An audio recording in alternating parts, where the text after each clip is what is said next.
తల్లికి వందనం ఇవ్వాలి. నేను ఆ మాట కూడా చెప్పాను. ఎంతమంది పిల్లలుంటే అంతమందికి 15,000 రూపాయలు ఇచ్చి ఆ తల్లికి అండగా నిలబడతామని చెప్పాను. అందుకే దాని మీద కూడా కట్టుబడి ఉన్నాం. వీలైనంత తొందరలోనే, వీలైతే ఒకేసారి 2 సార్లు ఎట్లా చేయాలి, రేపు సంవత్సరం మళ్ళా జూన్ 2వ తారీఖున పిల్లలందరూ కూడా స్కూల్కి వచ్చే పరిస్థితికి వస్తుంది. ఆ సమయం లోపలనే మొదటి సంవత్సరంలోనే దీనికి ఇవ్వడానికి నేను అన్ని సన్నాహాలు ఆలోచిస్తున్నా. తప్పకుండా ఇచ్చి రుణం తీర్చుకుంటాం. అదే మాదిరిగా మే నుంచి వీలైతే రైతు భరోసా కింద కూడా ఇప్పుడు 20,000 రూపాయలు ఉంది. కేంద్రం 6,000 ఇస్తుంది. మనం 14,000 రూపాయలు ఇవ్వాలి. వాళ్ళు ఇంకా ఎక్కువ ఇస్తే మనకు ఉపయోగపడుతుంది. కానీ వాళ్ళు ఇవ్వకపోయినా కనీసం 20,000 ఇచ్చే కార్యక్రమానికి శ్రీకారం చుడతాం. కేంద్రం ఇచ్చేదానికి అనుకూలంగా 3 విడతల్లో మీ డబ్బులు ఇచ్చే కార్యక్రమానికి కూడా శ్రీకారం చుడతాను. అంటే నేను చేసే పనులు నేను చేస్తున్నాను. మీరు కూడా ఆదాయాన్ని పెంచుకునే మార్గంతో ముందుకు పోవాలి. శాశ్వతంగా పేదలుగా ఉండడం కాదు. శాశ్వతంగా మనం అందరం ప్రభుత్వం పైన ఆధారపడకుండా మన కాళ్లపైన మనం నిలబడుతూ ప్రభుత్వం ఇచ్చే సహాయాన్ని తీసుకుని ఇంకా ముందుకు పోవాల్సిన అవసరం ఉంది. ఇంకో పక్కన మీరు చూస్తే మొన్ననే 6,700 కోట్లు రిలీజ్ చేశాం. వీళ్ళందరిలో విద్యార్థులకైతే 1,000 కోట్లు బకాయిలు పెట్టిపోతే వాళ్ళకు ఆ స్కాలర్షిప్లు ఇచ్చాం. ప్రభుత్వ ఉద్యోగులకు జీతాలు అవన్నీ కూడా ప్రావిడెంట్ ఫండ్ అవన్నీ ఇచ్చాం. పోలీసులకు, చిరు వ్యాపారస్తులకు, చిన్న చిన్న కాంట్రాక్టర్లకి 6,700 కోట్లు ఇచ్చాం. ఇప్పటి వరకు మీరు చూస్తే ఈ 7 నెలల్లో 22,252 కోట్లు ఖర్చు పెట్టి బకాయిలన్నీ పూర్తి చేసే పరిస్థితికి వచ్చాం. పంచాయతీలో డబ్బులు లేకపోతే దాన్ని కూడా ఎక్కడికక్కడ ఇచ్చి ముందుకు పోయాం. ఈరోజు మీరు ఒక్కసారి గుర్తుపెట్టుకోవాల్సిన అవసరం ఉంది. పెద్ద ఎత్తున ఇన్వెస్ట్మెంట్లు కూడా వస్తున్నాయి. దగ్గర 6,80,000 కోట్ల రూపాయలు పెట్టుబడులు పెట్టడానికి వచ్చారు. ఎంఓఎల్ చేశారు, శాంక్షన్ చేశాం. ఇవన్నీ వస్తే వర్క్ ఫ్రమ్ హోమ్ కాకుండా 4,50,000 మందికి ఉద్యోగాలు వస్తాయని కూడా మీ అందరికీ హామీ ఇస్తున్నా. నేను ఒకే మాట చెప్పాను, 20 లక్షల మందికి ఉద్యోగాలు ఇప్పించే బాధ్యత తీసుకుంటామని. 5 ఏళ్లలో పిల్లలు ఎవరు పనిచేయాలన్నా ఇబ్బంది లేకుండా ఉద్యోగాలు ఇచ్చేదానికోసం ముందుకు పోతున్నాం. ఇక్కడే కడపలో కొప్పర్తి, కర్నూలులో ఓర్వకల్, ఈ 2 కూడా ఇండస్ట్రియల్ పార్క్ కింద కేంద్రం డబ్బులు ఇచ్చారు. అవి కూడా తీసుకొస్తాం. ఓర్వకల్లో డ్రోన్ సిటీనే పెడుతున్నాం. డ్రోన్ సిటీ ద్వారా వ్యవసాయానికి కావాల్సిన డ్రోన్స్ తయారు చేస్తాం. అన్ని విషయాల్లో డ్రోన్స్ రాబోయే రోజుల్లో మరో విప్లవం అవుతుంది.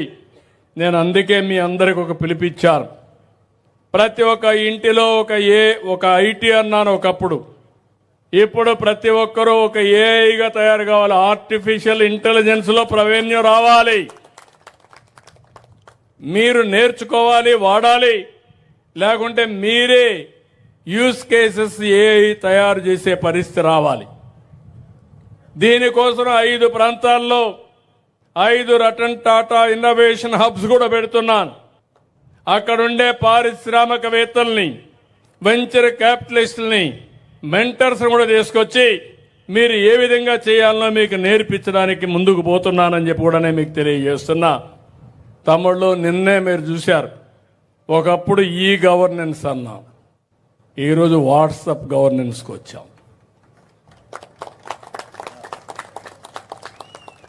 ఒకప్పుడు మీ వద్దకు పాలన అన్నాం, ఈరోజు మీ చేతిలో పాలన. ఎక్కడికి పోవాల్సిన పని లేదు. మీకు నేటివిటీ సర్టిఫికేట్ కావాలి, మీ మెసేజ్లో మన మిత్ర ఒకసారి అప్రోచ్ అయ్యి మీరు పెడితే మళ్ళా తిరిగి మీకు డేట్ ఆఫ్ బర్త్ ఇవ్వాలన్నా, మార్క్ షీట్ ఇవ్వాలన్నా, తిరుపతిలో దర్శనం కావాలన్నా, శ్రీశైలం దర్శనం కావాలన్నా, లేకుంటే కనకదుర్గ టెంపుల్ అర్చన చేయాలన్నా, ఆర్టీసీ బస్సులో సీటు కావాలన్నా ఈ ఫోనే సరిపోతుంది. ఇంకెక్కడికి పోయే పని లేదు. మీ ఇంటి పక్కన ఎంఆర్ఓ ఆఫీస్ ఉంటే ఆఫీస్కి పోయే పని లేదు. మీ ఎంఆర్ఓ ఆఫీస్ మీ ఇంట్లోనే ఉంది. నీ పని నీ ఫోన్లో ఉంది. ఫోన్ ఉపయోగించుకోండి. 161 సర్వీసులు ఇందులో పెట్టాం. ఎవరైతే ఇన్ఫర్మేషన్ టెక్నాలజీ మినిస్టర్ లోకేష్ గారు ఐటీ చదువుకున్న తర్వాత ఆయన ఒకటే ఆలోచించాడు. ఆయన పాదయాత్రలో కొన్ని ఆలోచనలు వస్తే వాట్సాప్ గవర్నెన్స్ పెడితే ఎట్లుంటుందని ఆలోచించారు. మీరందరూ కూడా మీ ఇంట్లో వాళ్ళందరూ వాట్సాప్ పెట్టుకుంటారు. మీ కులానికి సంబంధించిన నాయకులందరూ వాట్సాప్ పెట్టుకుంటారు. మీ స్నేహితులందరూ వాట్సాప్ పెట్టుకుంటారు. అంటే 10 మంది కలిసి ఎప్పటికప్పుడు మెసేజ్లు ఇవ్వాలంటే ఇచ్చుకుంటారు. ఇప్పుడు నేను ఆలోచించింది, రాష్ట్రంలో మీ అందరికీ సేవలు అందించడానికి వాట్సాప్ను ఉపయోగించి రేపు ఎవ్వరికీ ఇబ్బంది లేకుండా ఏ పని కావాలన్నా మీకు చేసే కార్యక్రమానికి శ్రీకారం చుట్టాం. అది 161తో ప్రారంభమైంది. భవిష్యత్తులో ఇంకా అన్ని సేవలు కూడా మీకు ఇస్తామని చెప్పి కూడా నేను మీకు తెలియజేస్తున్నా. కాబట్టి ఇవన్నీ కూడా మీరు ఒకసారి చూస్తే 7 నెలల్లోనే మనం ప్రారంభించాం. ఈ 7 నెలల్లో ఇవన్నీ చేసి మనం ముందుకు పోయాం.